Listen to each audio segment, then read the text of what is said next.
Islamabad, known for its scenic beauty and modern architecture, is the first planned city of Pakistan. The city was planned by the famous architect Doxy-Ides, keeping in view all the basic transportational scales. However, the cyclists were not given their rights. They don't seem to be the priority of the city administration. Motorcycle का भी खतरा होता है cycle को लगने का और गाड़ी का भी मेरे से नहीं लगेगा मेरा साइकिल पे लगता है मेरा साइकिल किसी गाड़ी मारता है तो मेरा भी एक्सीडेंट हो गया और मेरे यहाँ चोट आ गई थी. Amid the growing concerns for cycling rights, there is a community that is claiming spaces on the roads of the capital. Cyclists are also traffic. People consider that traffic is only cars and motorbikes. Cyclists are also part of that traffic. According to the UN, 66% of the world's population is predicted to be living in cities by 2050. Cycling as mode of transportation is best suited for creating livable cities and tracking their widespread congestion and environmental issues.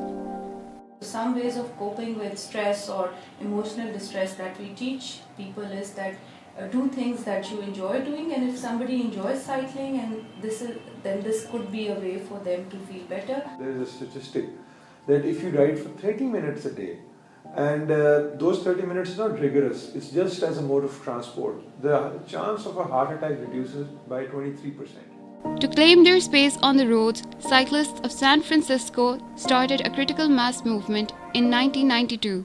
A lot of what globally the critical mass groups do is that they get together once a month or so, and then they block roads, and then that's their way of doing advocacy. Yes, it's violent at times, but not all the time. They're political, they are a bigger mass because there are a lot of people cycling there. Critical Mass Islamabad was started in 2009. The community has since attracted over 4,000 members. We're not really completely following the international mandate, which you will also see in other cities of Pakistan. For us, as I said, we started off just as to bring people on the roads.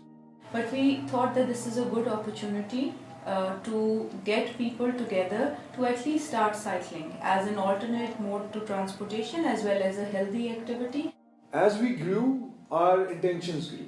Our motives became more from the perspective that we wanted to bring in cycle lanes for Islamabad. On November 12, 2016, the Mayor of Islamabad inaugurated the first ever cycling lane. CMI played an active role in its advocacy.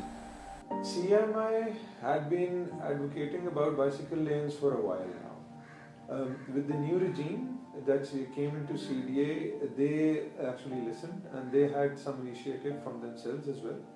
So they wanted to bring in bicycle lanes. So once we signed the Green Charter for Islamabad, and immediately we decided to initiate the cycling lanes, because the cycling lanes already existed on the roads.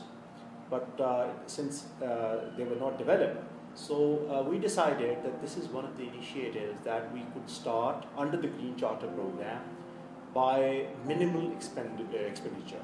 Initially, these bicycle lanes were part of the master plan. They were part of the roads.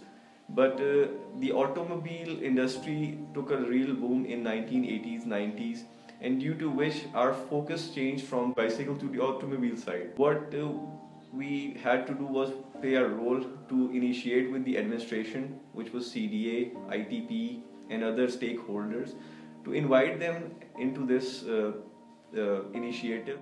It's not so much as authorities supporting our initiatives. We feel like this ultimately, at the end of the day, is the role of an administration of the city to ensure that the roads are safer and that there are opportunities for cyclists to be out. Cycling lanes are made for two particular purposes. One, it reduces traffic congestion. Two, it promotes a healthy activity.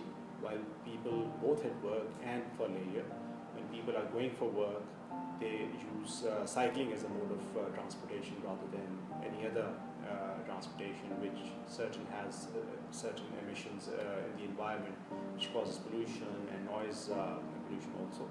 A dedicated bicycling lane is a separate bicycling lane that is segregated from the mainstream traffic. You create a buffer zone between the automobiles and the bicycling lane. When you actually go to smaller streets, actually that's where you share the road. So you have signage, you have signs that lets the motorists know that you have to share the road. For example, if you go into smaller streets, you can't have a detached lane or you can't have a bike lane marked for them, but you'll use the same roads. The reason is that in the neighborhood, the traffic speed has to be kept between below 20 kilometers per hour.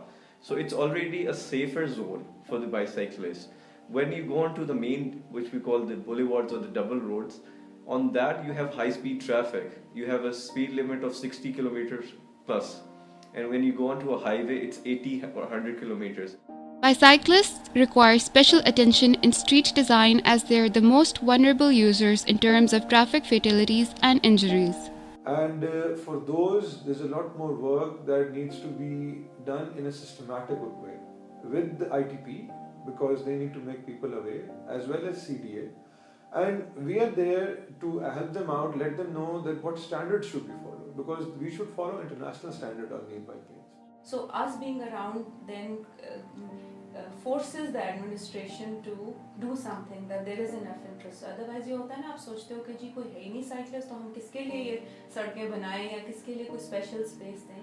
The bicycle lanes lack major qualities of a standard cycling lane, that is continuity, comfort and connectivity. The barricades present at the entrance of the government building obstruct the cycling lanes at various points. The lane is bumpy and is used as a parking space by motorists. I fully agree that the quality of tracks is not up to the international standards, but that was just a start. And as I mentioned earlier, that it is up to the people to give it ownership. So the government generally makes the roads, makes walkways, cycle lanes, but unless they are used extensively, the focus of the government then is shifted towards other areas.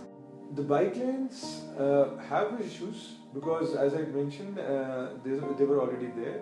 They were repaired.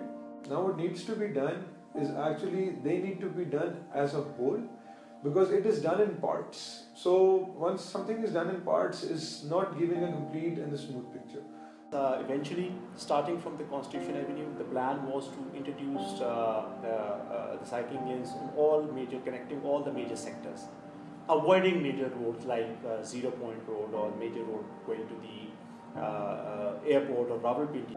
So I think there is a lot of work that needs to be done, and that's why CMI feels it needs to be supporting these initiatives and constantly be after the administrators to make sure it happens in its true spirit.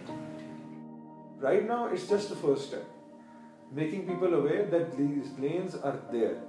Once this first step is taken, now actually comes the hard part. Making people actually follow rules, making people follow those lanes, making motorists follow those lanes. Making sure कि उधर गाड़ियाँ ना खड़ी, क्योंकि वो तो parking area बन जाता है, या फिर वो इस तरह की हो कि जो आपका एक रेगुलर पर्सन है, अगर मैंने अपने दफ्तर जाना है या कोई रेगुलर इंसान है जिसने जाना है, तो एटलीस्ट ये जगह ऐसी मेन रोड्स पे तो मार्क्ड हो ना जहाँ से वो जा सके.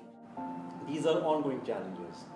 Once there's pressure of cyclists on these lanes, people start using them.